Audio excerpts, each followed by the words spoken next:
Welcome to Knife Thoughts. This video is going to be my full review of this knife, and this is the Jack Wolf Knives Midnight Fixed EDC. So this is the first fixed blade from Jack Wolf Knives. Jack Wolf Knives has mostly done slip joints and also a few modern style one-hand opening knives. And this is the first fixed blade that they've done. And I was really excited to see it because I've kind of had an inkling that there was going to be a fixed blade at some point and was interested to see what Ben would do. And I was happy to see that it was based around this coffin-handled, sheet-foot bladed, kind of Barlow pattern that they've been using. So what I mean by that is that this Midnight Fixed EDC, and by the way, if you haven't seen my unboxing, you should definitely check it out. I'll put a link up here. But if you haven't seen it, this knife, like all Jack Wolf knives, comes in great packaging. It comes in a VHS style box here. You can see the name and kind of looks like a VHS. This setup I have here is not great for showing off the whole thing, but again, great packaging, kind of going along with the 80s and 90s theme, and really leaning into that VHS style packaging, and I really like that. But it is called the Midnight Fixed EDC and kind of goes along with the other knives with this type design. So this is the Midnight Jack. So this is Jack Wolf Knives Barlow pattern. You can see that has the elongated bolster, but more importantly, more relevantly, I guess I should say, it has a coffin-shaped handle and then a nice big sheepfoot blade, just like the Midnight Fix EDC. And then there's also the After Hours Jack, which has the same handle design and blade design basically, but is a little bit bigger and is a modern one-hand opening knife. As you can see, you can front flipper this or use the long pull to open it. So this fixed blade has kind of the same design style as these knives. Now it's not a Barlow like these two because it just has one handle slab for each side. It doesn't have a bolster of any kind, let alone an elongated bolster. But it's the same type design, and I love this coffin handle design. I think Ben has done a great job with it, and I was happy to see a fixed blade version of it. And I also wanted to show you these to show you that this is a pretty small knife. So you can see that it's smaller both than the slip joint, the Midnight Jack, and the locking knife, the After Hours Jack. So it's pretty small, and I'll show you another size comparison here to one of the classic, I guess I should say, EDC small fixed blades, and that is the CRKT Minimalist. So definitely a different knife in quality of construction and style, but you can see that the Midnight Fix EDC is really around the same size. It's a little bit bigger for sure, but around the same size as the Minimalist. So this is very much a knife that is made to be an EDC fixed blade. So, this is not a knife that's intended to go out and baton with and, survive in the harsh wilderness and things like that. I mean, it could certainly help you with that. Any knife could, but it's not a big bushcraft and certainly not a tactical fixed blade in my opinion either. This is a knife that is purpose designed to be EDC friendly. You can carry it and use it for your normal daily tasks that you might use a slip joint for, or even a modern knife. But those kind of more realistic, smaller EDC tasks, like opening boxes, cutting tape, cutting tags off. It's funny, my son must have got seen someone, maybe me, I assume me, cutting a tag off of something with a knife, because anytime he sees a knife now, he wants to try to hold it and it says cut tag. So, you know, that type of thing, those kind of smaller tasks. And now that said, speaking of my son, I did use this knife a little bit for food prep, cutting things into bite size, and it works well just like a slip joint would. It's, you know, about the size of a smaller slip joint. I'll show you one more size comparison here, if I can find it, to the Little Bro Jack. And you can see the edge length is relatively similar to the Little Bro. So, you know, if you have a Little Bro or a knife in this kind of boy's knife size, a smaller knife around 3.5 inches, then you should be familiar with the amount of edge, the amount of usable blade that you'll have from this knife. And speaking of use, I got a good amount of use out of this because it was so easy to carry. It is easy to carry because of the sheath that comes with it. So this is the sheath that comes with this knife. And at first, I was a little bit thrown off by this sheath because, as you can see, it's pretty wide for the size of the blade. And so I was like, I wonder why this was designed this way. And another thing is, at first, I had a little bit of trouble getting the knife to go into the sheath because the knife, you know, particularly I think this titanium version has, you know, a wide kind of flat area here so it would catch on the edge. But then Ben, you know, kind of told me you can just squeeze it, open that up a little bit, and it makes it easier to get in and out, and it still holds it, and that's very true. But the other thing is, at first I was putting the knife straight into the sheath here, and what happens if you do that is you see that the tip is going to hit the kind of far side of the sheath. And so I found that that's not the best way to do it, and it's actually really nicely designed to do it a little bit differently. What you do here is you put it in so that the spine, this kind of rounded area of the spine, hits the far side.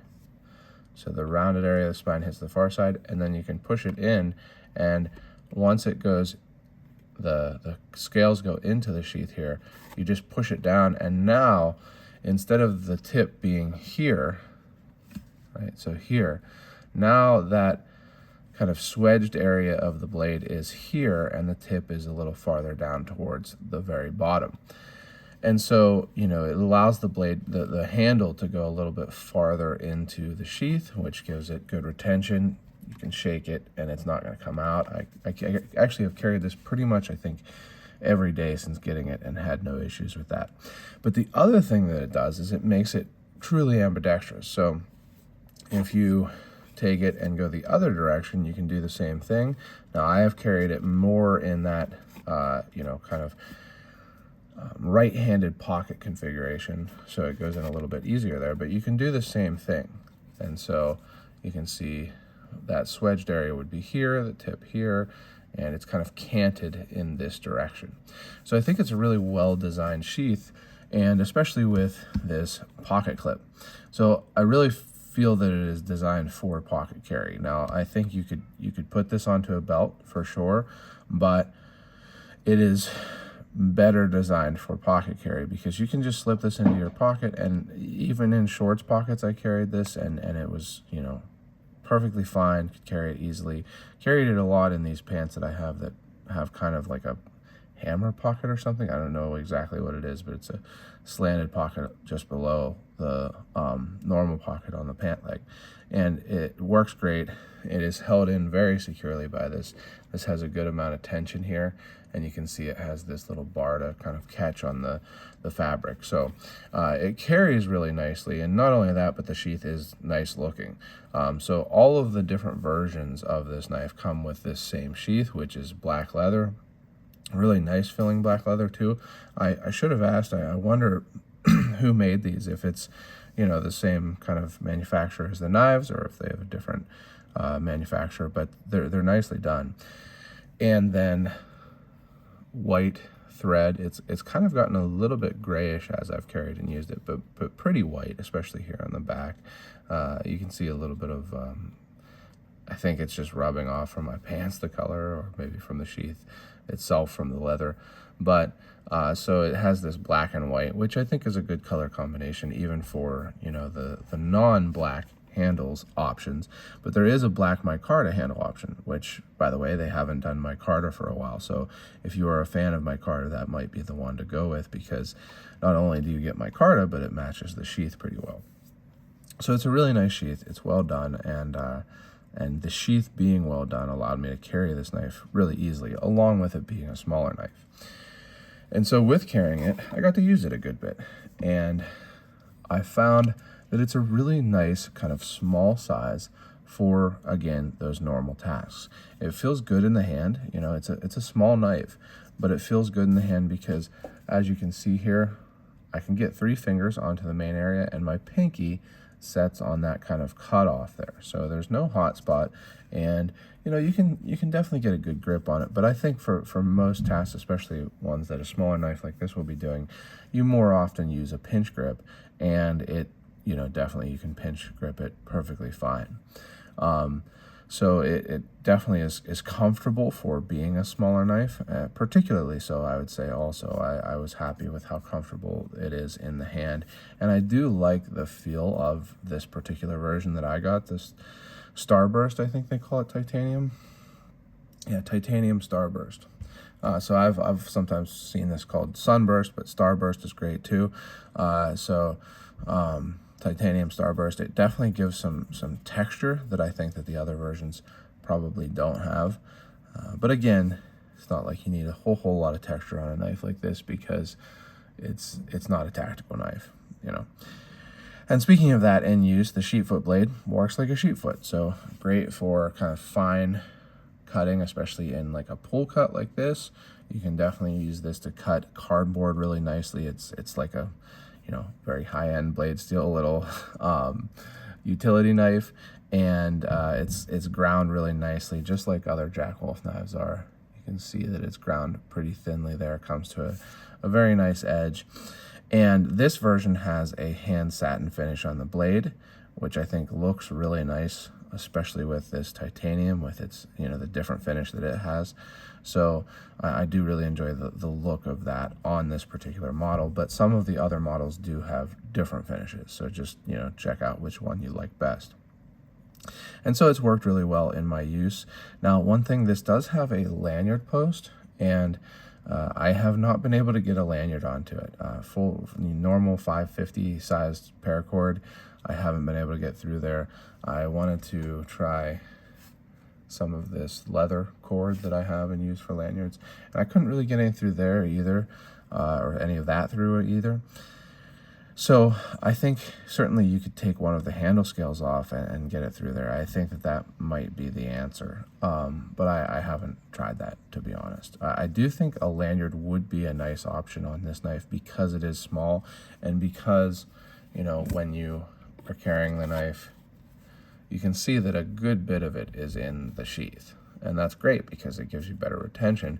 But having a lanyard coming off of it would definitely help you to grab it. So I do plan to put a lanyard on it. I just honestly haven't gotten to it because I've had some trouble getting the normal paracord that I have through there. So you could try taking the scales off, and that would probably make it easier. But I think that overall, it's a really cool little first foray into fixed blades from Jack Wolf Knives. I've really enjoyed it. It's something where I have started to get more into carrying fixed blades, particularly kind of with the starting with, I've got several fixed blades that I do carry, but carried this knife really consistently for a while. This is the Axial Alpine, the new version, American-made version of the Alpine. And if you're familiar with it, you can see that it's a good bit bigger than the Midnight FixEDC. But I started carrying this as a pocket fixed blade, and so this one is even easier to carry. And I have been enjoying carrying these pocket fixed blades. It's nice to have something that you don't have to worry about, you know, if you fold the blade, it gets, you know, all cruddy and stuff. You know, you don't have to worry about getting stuff into the handles, things like that, because it is just a simple fixed blade. So I've really enjoyed this. As always, I want to thank Ben for sending this along for review. There are other versions, and I wanted to mention that Traditional Pocket Knives Austin at C. Reisner Cutlery is getting the first dealer exclusive, which is in abalone. I know I've heard people pronounce it abalone. I've always said abalone, and I don't know which is correct at all, but I love abalone. I have several GEC knives in abalone, and I was gonna choose that for the one that I got to review, but because it was a dealer exclusive, they were already all with Austin. So I highly recommend checking out that one. I think that that's going to be really, really cool. Probably the hot ticket along with this Starburst titanium, and it looks great with the titanium certainly, but it also looks great with that abalone. So make sure you check that out. I have a link in my description to traditional pocket knives, so make sure you use that link. And again, thanks to Ben for sending this knife along. If you've enjoyed this video, make sure you give it a thumbs up, subscribe to the channel, click the bell, and select all so you know when I post new videos. And also go to knifethoughts.com and subscribe via email so you see when I post articles and video roundups and things like that. And last but not least, as always, don't forget to go out and do good.